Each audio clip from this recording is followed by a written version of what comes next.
right, welcome everybody to the story in your head.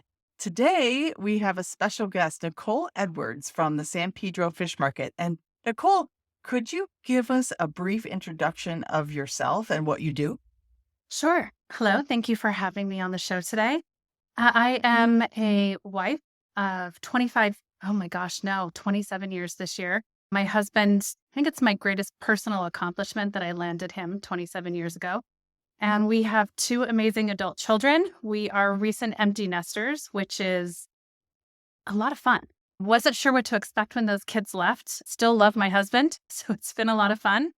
And in my off time, I work at San Pedro Fish Market, lucky enough to work in their HR department.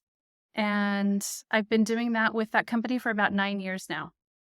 Awesome. Thank you, Nicole. So Nicole, how'd you get into HR? I don't know that there's a traditional way to get into HR for most of the people that I've spoken to. I started off working in my family's fish business. So it's just apropos that I ended up in the fish business as well. Just wasn't my gig to work for my own family's business. So somehow, through knowing somebody, I ended up working as a supervisor running a call center for Coda. I had never managed people before, but I had the most phenomenal mentor. Her name was Betty Willer, and Betty kind of took me under her wing. And I was leading teams, which I loved. And in doing so, worked very closely with the HR department. One of my best friends, who I made as a really good friend at the time, was in HR. This was also a company, very strangely enough, that our employees were part of a union. They were part of a Teamsters union that came from film processing. So there was a small call center answering all those questions you had when you sent that disposable camera in at Target to get processed, that 1 hour photo or whatever it was.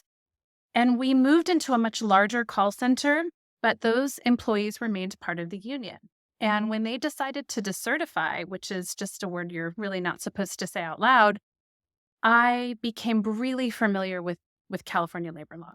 And I realized that sharing my love of researching California labor law, which sounds also odd, and leading teams and coaching teams, I put those two things together and just continued on that progression into HR.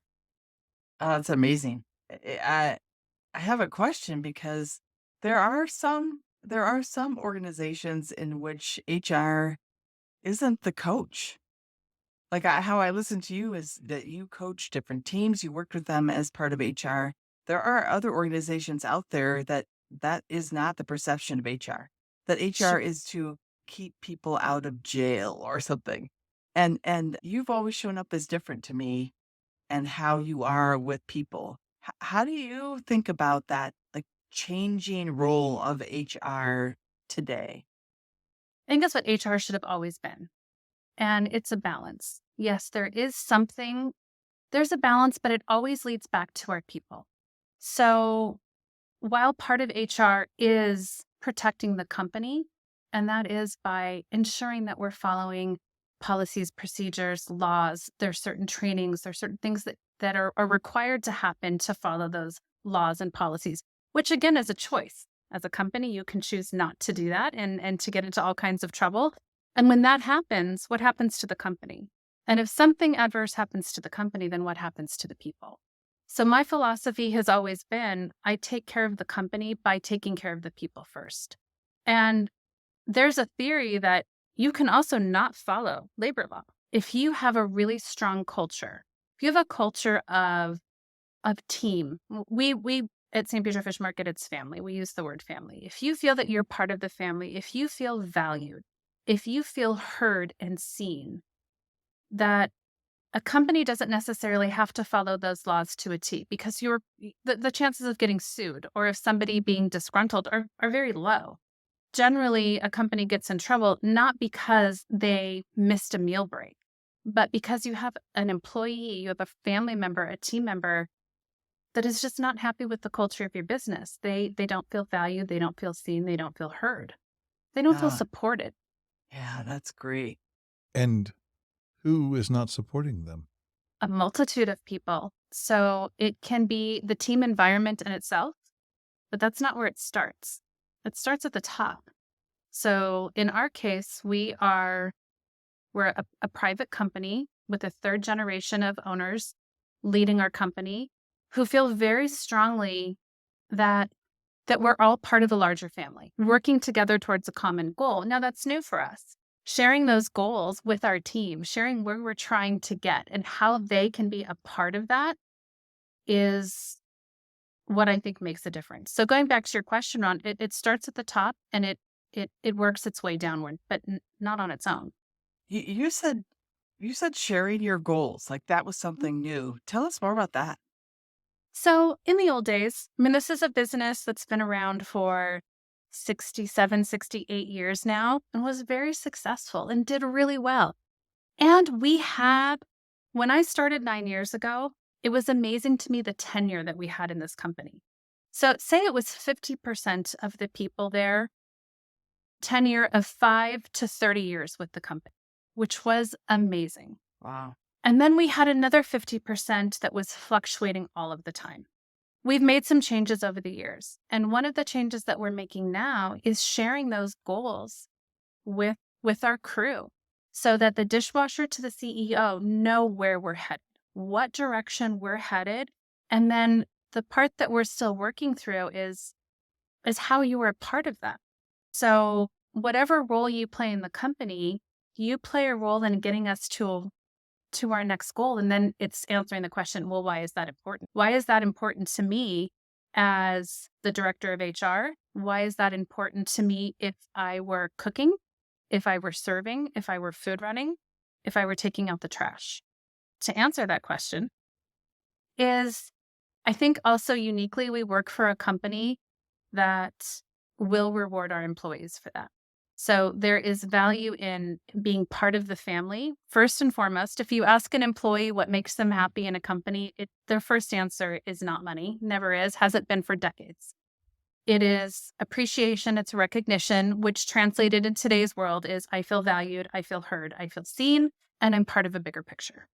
We're not perfect at it, but we're working on it, and we're working to get there. Nicole, what do you do with when and maybe like what they call it, what the OG, old guard, or the old school, right? The ones who still have or may still, and they're valued. They've been around for a long time, right? But they have a philosophy Mhm. of, it's my way or the highway. So we have, I call it the old mentality as if I'm moving, this is me with a wash rag wiping a counter in the same spot for 30 minutes. The old philosophy was if I'm moving, I'm productive, I'm paid, and I'm seen. So task oriented work was highly, highly appreciated in the old guard.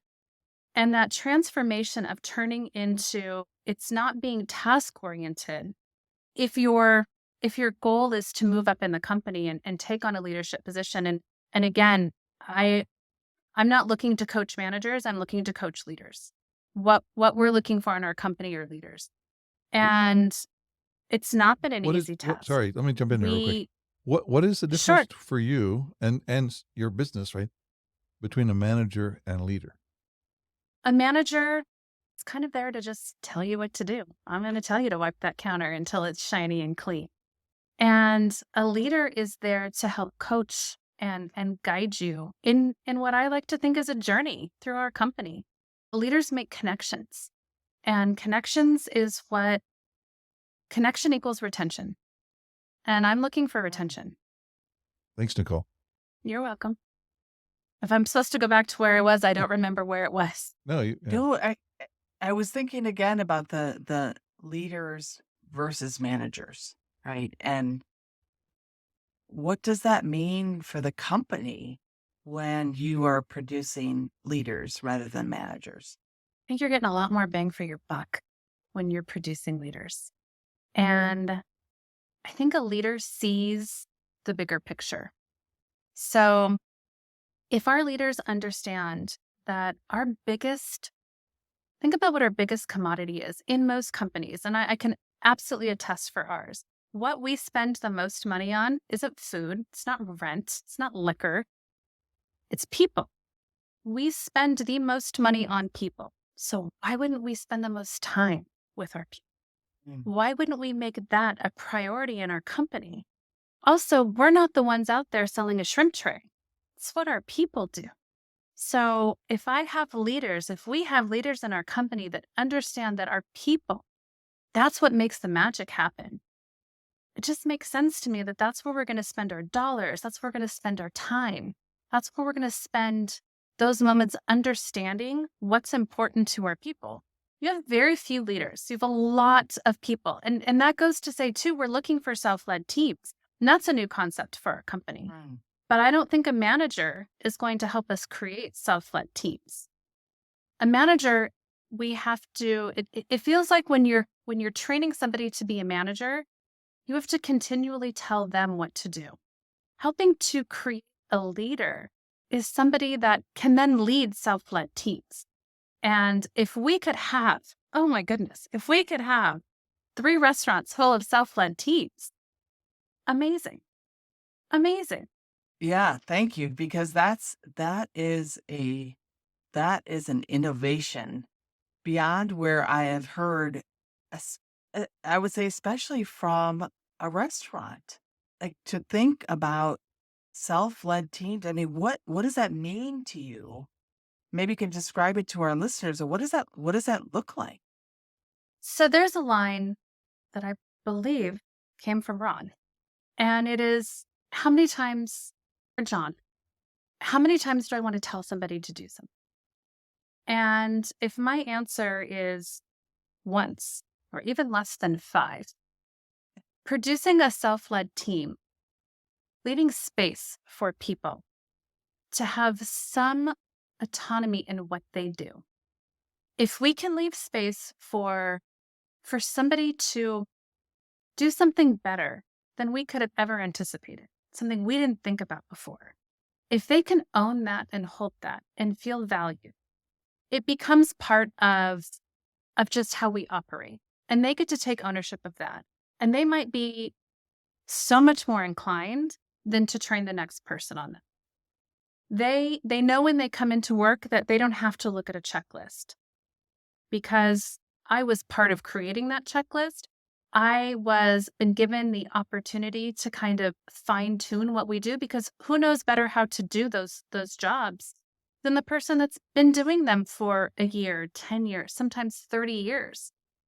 If we're looking to those people to help create a checklist, an SOP, to create a new position in the company that's going to make us more efficient, more effective, I think those things all lead up into creating a self-lead team, because I feel that I'm not just doing a job, I'm part of it.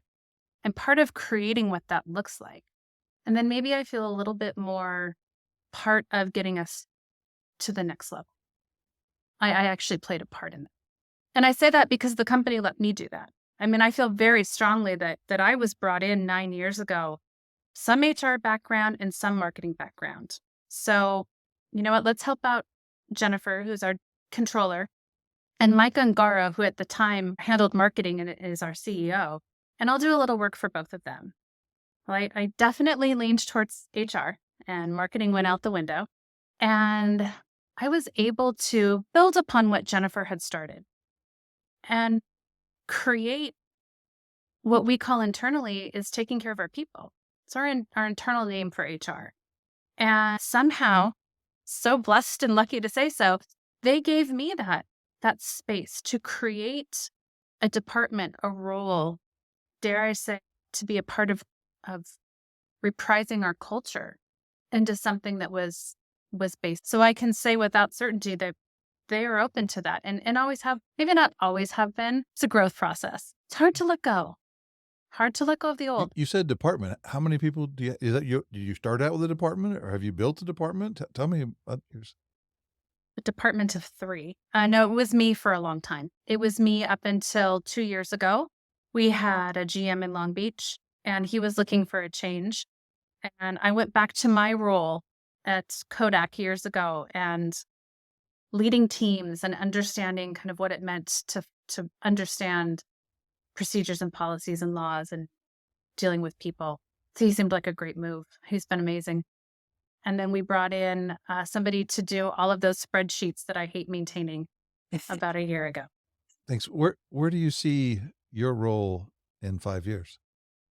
In 5 years, the day-to-day HR operations, I don't think I'll have even a hand in that anymore. Lewis will be running that show. I will be focusing on leadership coaching and training. I will be in the locations. I mean, listen, part of me wants to say I'll be creating the training and I'll have a team to deliver that training. I have a hard time saying right now that I would be able to let go of that. It's my happy place. What do you see as the biggest challenge for San Pedro and HR for the next few years? It's a great question. Part of it is California. It's a challenge.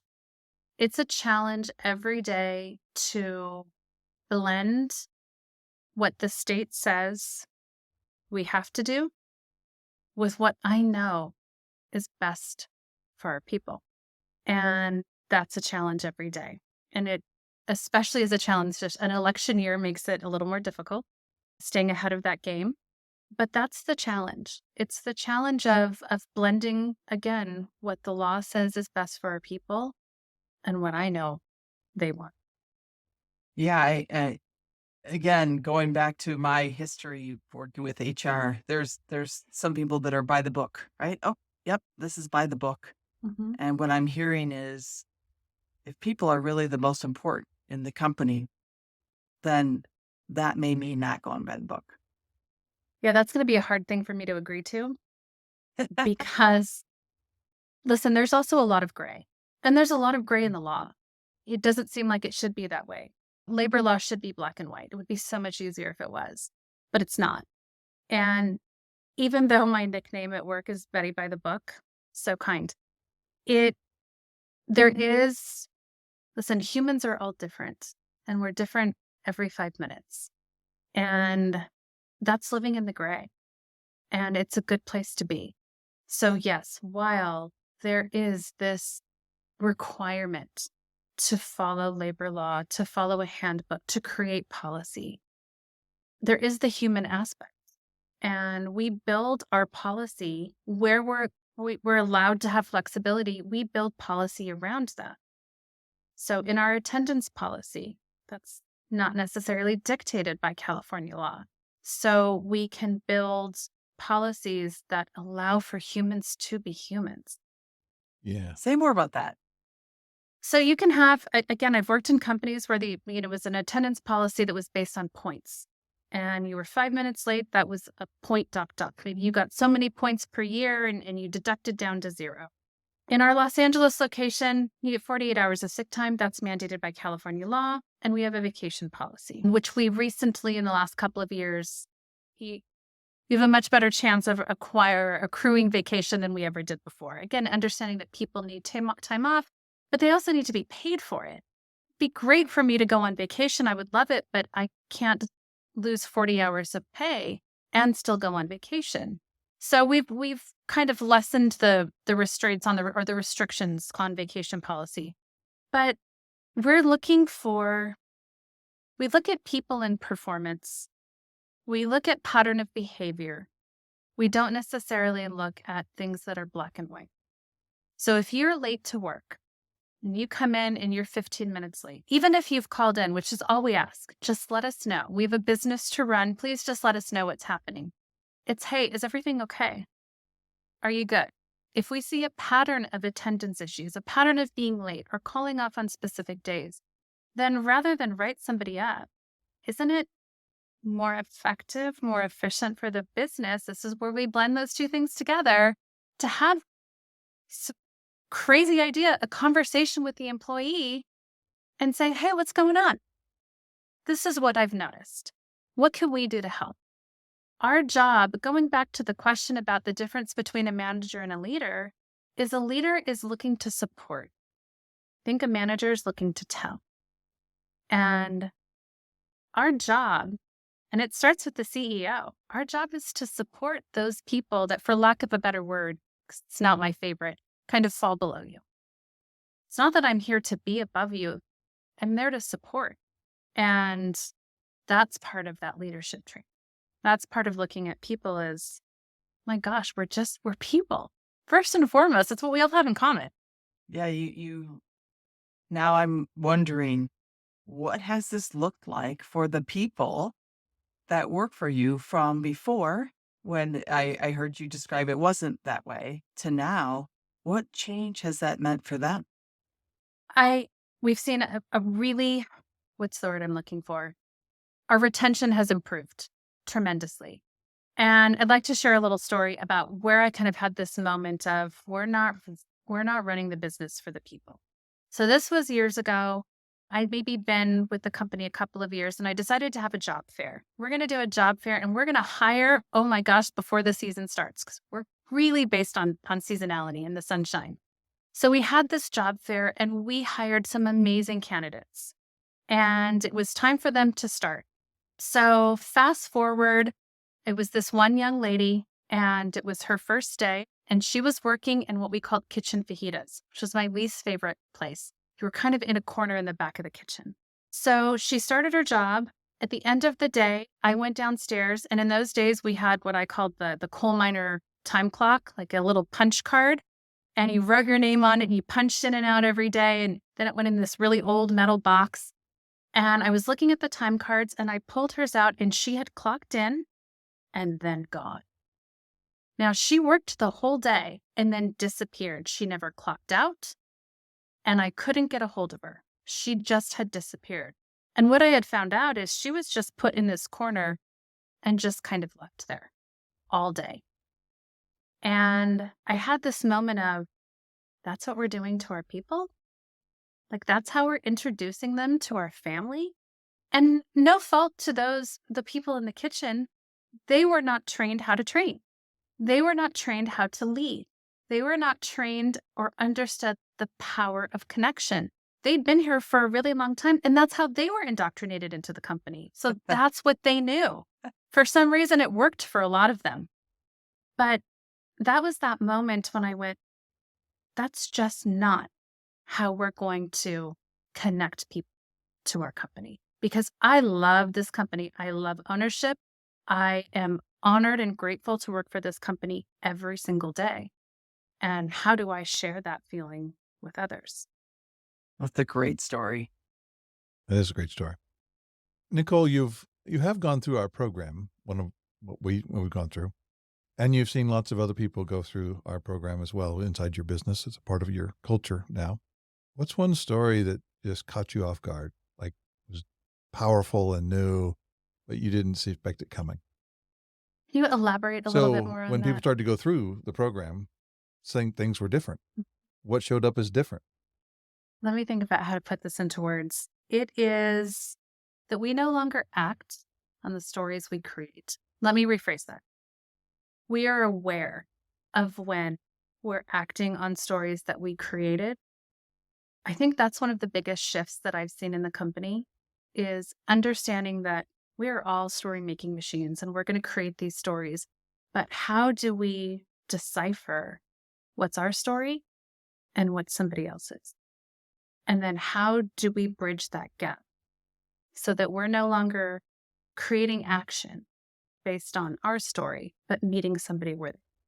And that shift in thinking is, listen, I'm an emotional person. It's a beautiful thing to see.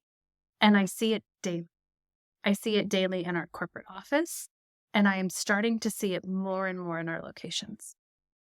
And that I believe strongly has shifted our culture. And it's part of shifting people into going back to being leaders.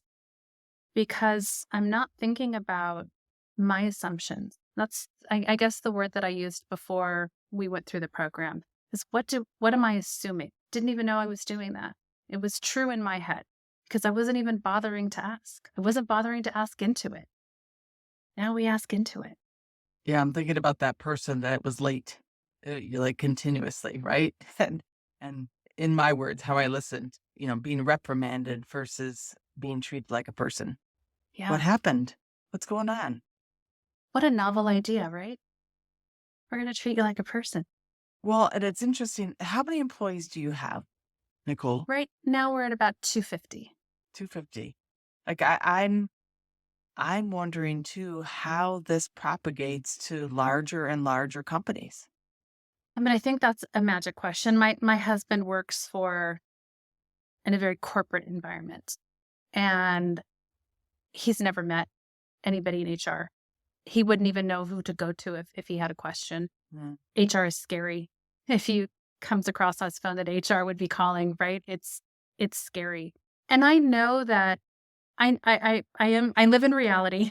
I know that when I walk into one of our restaurants, there's some oh shit moments happening. Why is she here? Who's in trouble? And what I can say is the more I am in those locations and those things aren't happening, or when there is a conversation about a behavior that if not addressed is going to continue, then it doesn't have to be pointing a finger. So again, if you've broken policy, it is called well, actually, you start with a coaching form. Let's call it coaching first. That's how we start off. Let's have a conversation about this and ask those whys. But it's always built on training, and we talk about that in orientation. A disciplinary action form, again, the HR person, the traditional HR, we got to document that. But what it's meant to do is to offer training to correct whatever the issue is. Like, do we have a miscommunication on your expectations? Well, let's talk about that. It's not about pointing a finger and saying you were bad, you were wrong. It's not what it is. We didn't hire you just to fire you. I think that's a misconception for employees too. You're looking to fire me. Oh my gosh, no. Number one, human being, everything that we just talked about. Number two, for the company, incredibly expensive. And we hired you for a reason. We hired you because you fit our core values. We hired a cook the other day who's never cooked before. They hired him because he fit our core values. He fits within our culture. He fits. Somebody's going to want to. That's what I asked the managers to do in the locations, the restaurant managers. Do you want to work with this person 10 hours a day? Do you want to stand next to them all day long? Like, hire that person. Hire that person that you want to be with for 10 hours in a Yeah. tiny little kitchen. Hire for the self. The rest of the Exactly. skills can be learned. It all can. And one of the things that I told them, and this may have to be edited out, but I told them to hire for The Bachelor, not Love Island. Like, let's hire a person, right? Not the one night stand. I had, yeah. That's awesome. Going back to the what you call the disciplinary action or the coaching slide. Coaching Right? form.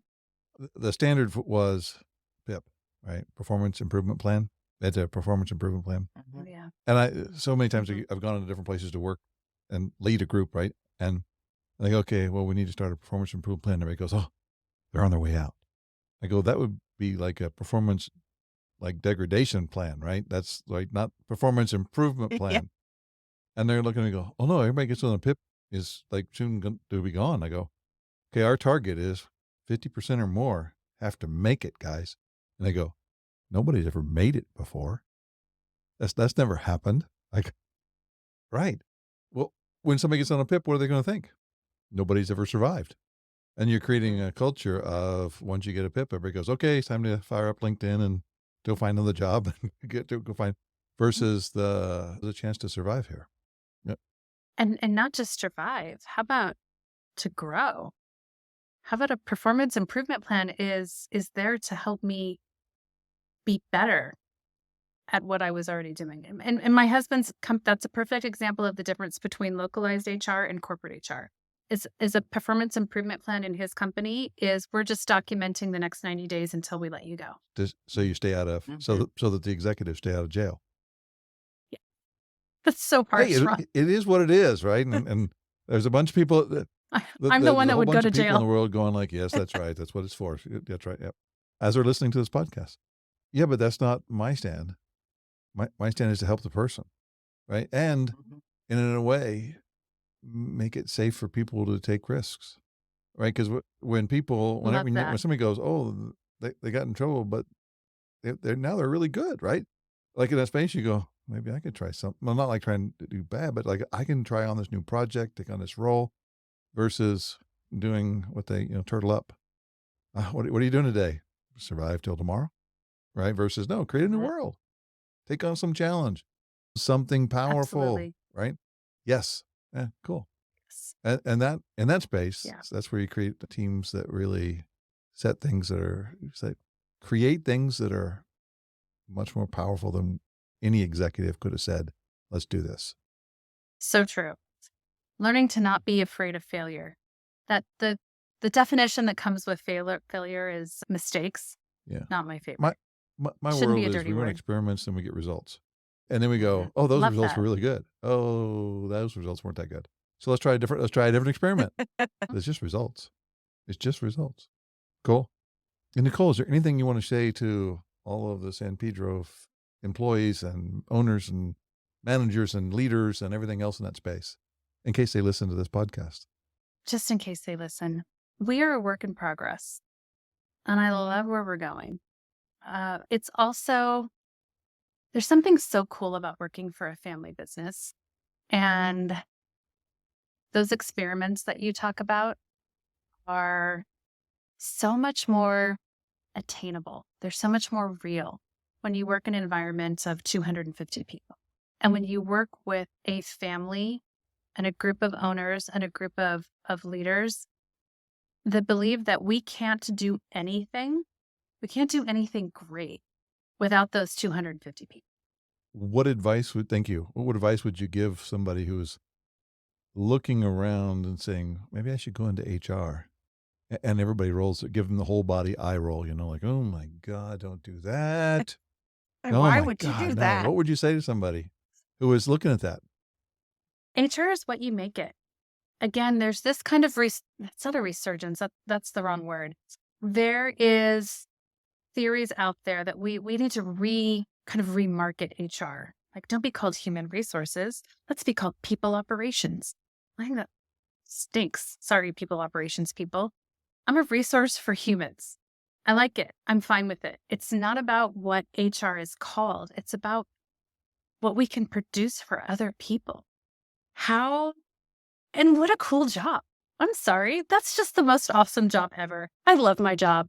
Um, you get to go to work. I get to go to work every day and create different ways to support human beings, where human beings get to feel valued, or at least I can create the space for them to step into, to feel valued and heard and seen, to understand that they are we have big plans. This is not a company we have big plans as a company. And honestly and authentically, we need you to help us get we want you to help us get there. We are better able to get there with you. Who wouldn't want to do that? That's awesome. Sign me up, Nicole. I have lots of openings. Come on over, Deb. Thank you so much. Thank you so much for sharing with us today. Oh, you're welcome. Thank you for the opportunity and the space to talk about something that I am just incredibly passionate about. You're very welcome. Deb, we're going to do something on the lighter, wrap it up with something fun. More fun Let's than what do we've it. done. And this was pretty fun already. So this is the time in the show where we like to talk about some of our favorite things. Sometimes it's a TV show, sometimes it's a movie, sometimes it's a book.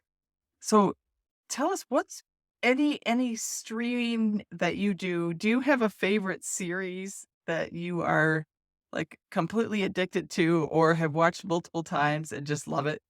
I do. And it's Friends. And I can watch Friends. I do almost every night when I go to bed. And it's even more special now because it's also my daughter's show. And she moved out, and that's what I know she goes to bed watching too. What is it about Just, Friends? I mean, it's a great show, no doubt there, but what is it about Friends that pulls you back in? it's comfortable. It's an escape. It's it's people who came from different places and just found this really nice kind of commonality. And there's a happy ending after every episode. And after a really long day, I like a happy ending at the end of a show. Yeah. I That's might have awesome. to actually re-edit that because that sounds really bad. We're definitely leaving it in now. No, just kidding. Deb, what's yours? Oh man. So I have a hard time having my family watch TV with me because I tend to gravitate towards the strange and unusual. And one of my favorites lately was called Beef, and it's on House. Netflix. And it is bizarre, and talk about the stories in your head. Like, you get all of these stories that people make up revealed to you, and you get this glimpse into the most bizarre world. And it all starts with a hand gesture outside of someone's car, like you can imagine, and just the funny relationships that form. So, like, that right now is my favorite and very strange. If you're a Wes Anderson fan or someone like that, you might love that. If not, it might not be for you. It's not for my family. So, Family's not joining, Rod, huh? how about you? Okay. No, they are There's not. it's really just one right now, and that's Ted Lasso. And I'm on my, I don't know, 20th time through it or something, who knows? But it's the reason that I love it is how vulnerable it is, and I love the standard of how to make apologies and accept apologies throughout the entire show to connect with each other. And there's all the other stuff too, we can go into that, but the the skill or the art of apologies throughout that show is just amazing. And That is a even great after all show. this time, I still find myself hurting from laughing at some of the stuff that goes on because it's I played sports. I'm from the Midwest. I understand all the jokes that Beard and Ted make, and it's really just a wonderful show. So thank you. Agreed. Well, thank you. Thank you for today. Thanks for a great Thank you, conversation, Nicole. Nicole. Thank you both. Thank you.